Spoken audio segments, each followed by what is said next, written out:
Bonsoir. Bonsoir, bonsoir, bonsoir. Ambiance dominicaine. Je vous sens très très calme. Bonsoir. Ah, c'est peut-être parce qu'il est que 16h30. Il est un peu tôt pour dire bonsoir, peut-être. Ça va, je vous parle. Ah, mais c'est parce que les retours sont allumés en fait, c'est ça? Ou pas? Oui, c'est pour ça que j'ai l'impression de parler sur cathédrale. Alors, bonjour à toutes et à tous. Je m'appelle Salvia, je serai votre maîtresse de cérémonie pour cet après-midi slash soirée. Et je vais avoir la lourde tâche de vous présenter l'association des Chahutteuses, vu que nous avons été désertés et décimés par le Covid au sein de l'équipe. Donc du coup, voilà, je suis toute seule avec mon petit micro. J'ai pas quelqu'un qui vient présenter l'asso et qui a dit oui, on va accueillir l'exceptionnel, l'incroyable. Donc je vais peut-être essayer de me dissocier à un moment donné pour avoir mon petit boost égotique avant de commencer le spectacle.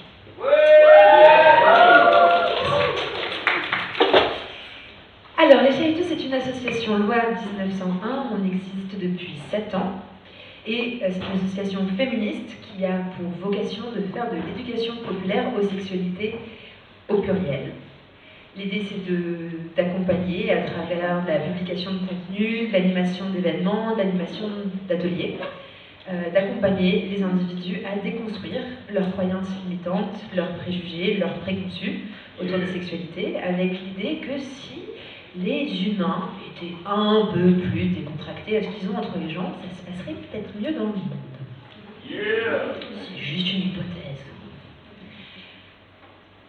Alors, l'idée, c'est qu'on parle de sexualité, mais vous allez voir que la définition du mot sexualité est assez vaste, vu qu'on parle aussi d'identité de genre, de féminisme, de déconstruction du patriarcat, et aussi de nos modes relationnels, avec l'idée que les relations... Alors, je ne vais pas réussir à vous faire le super speech hyper rodé depuis 7 ans de la fondatrice de l'asso, mais selon l'OMS,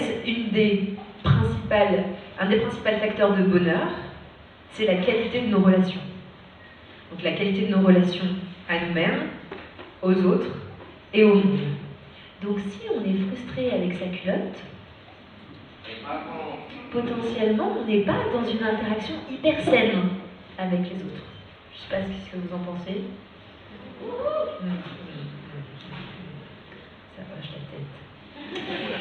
Alors déjà, je tenais à vous remercier d'être là et d'avoir choisi d'être confortablement assis sur une chaise plutôt qu'en manif en train de crier avec plein de gens.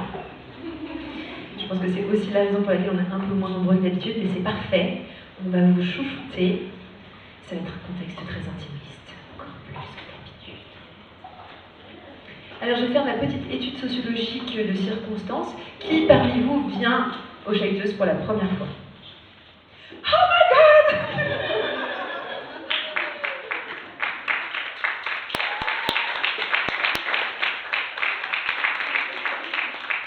J'ai pas du tout l'impression. Ok, d'habitude je fais des blagues en disant que j'adore les néophytes, mais c'est parce qu'il y a quelqu'un qui a présenté l'asso avant moi et que c'est pas moi de le faire. Ok, alors je pourrais vous dire, on a un super site internet qui explique tout ce qu'on fait. C'est pas le cas, hein, parce que le site internet, vu qu'il y a le mot sexualité toutes les 3 lignes, et bah du coup il s'est fait hacker un certain nombre de fois, du coup on a un peu de site internet, voilà. On a une page Facebook, où il se passe pas grand chose, parce que voilà, il y a eu le Covid entre temps. On fait des trucs vachement bien. Voilà. Et grâce à notre vidéaste, hein, qu'on peut applaudir très très fort,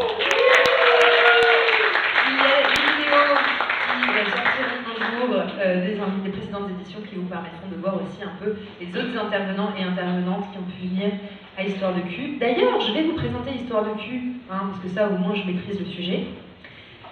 La vocation d'Histoire de cul, c'était de pouvoir créer un événement orienté vers le grand public, qui ne soit pas un atelier engageant, où chacun et chacune puisse venir, juste tranquillement planqué derrière son verre, écouter des gens se foutre à poil sur scène, au sens propre comme au figuré, selon les fois.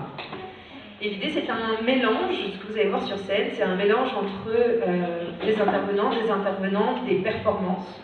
Donc c'est un format stand-up, témoignage, ça n'a pas forcément vocation à faire rire. Et parmi les gens qui vont monter sur scène, une grande majorité monte sur scène pour la première fois. Une grande partie de nos intervenants et de nos applaudissements.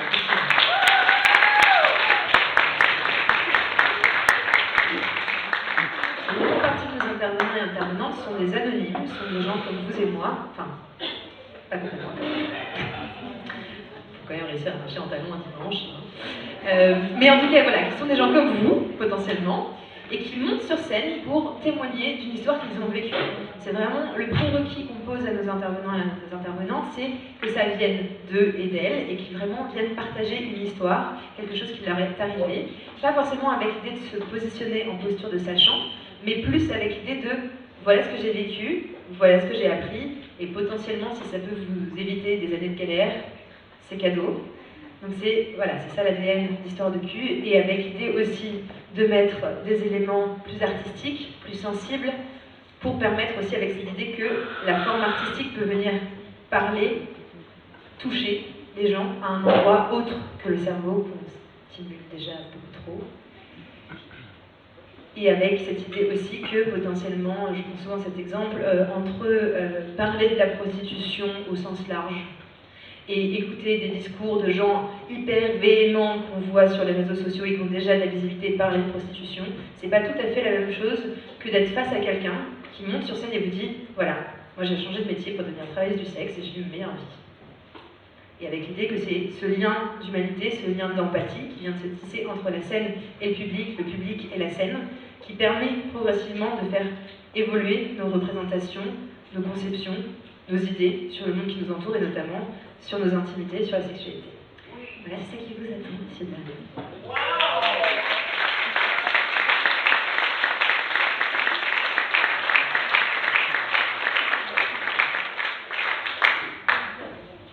Alors, pour initier cette soirée, on avait envie de vous parler d'un thème qui est certainement une des pratiques les plus sexy qui soit.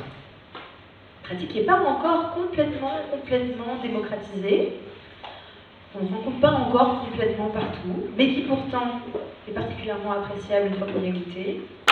C'est des gens dans la salle qui ont une idée de quoi on va parler. Le Scrabble. Je ne savais pas que les frites étaient une... Ah, les frites en termes de... Les frites comme ça? Oui, je disais les frites, quelle pratique? Pour en débattre, tu viens la prochaine fois nous en parler, hein, voilà. Oui, absolument, le consentement.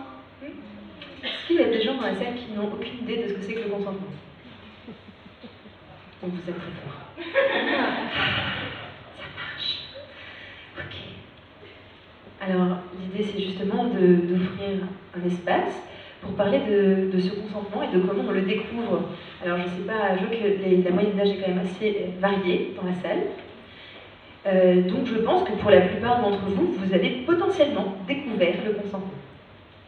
Peut-être que vous avez même eu cette expérience d'un moment dans votre vie sexuelle, découvrir le consentement et de voir ce que ça change. Là où on espère que les nouvelles générations peut-être débutent leur vie sexuelle et leur vie intime avec le consentement et prennent ça pour acquis. Donc je vais laisser la parole à notre première invitée, sous vos applaudissements, pour parler consentement.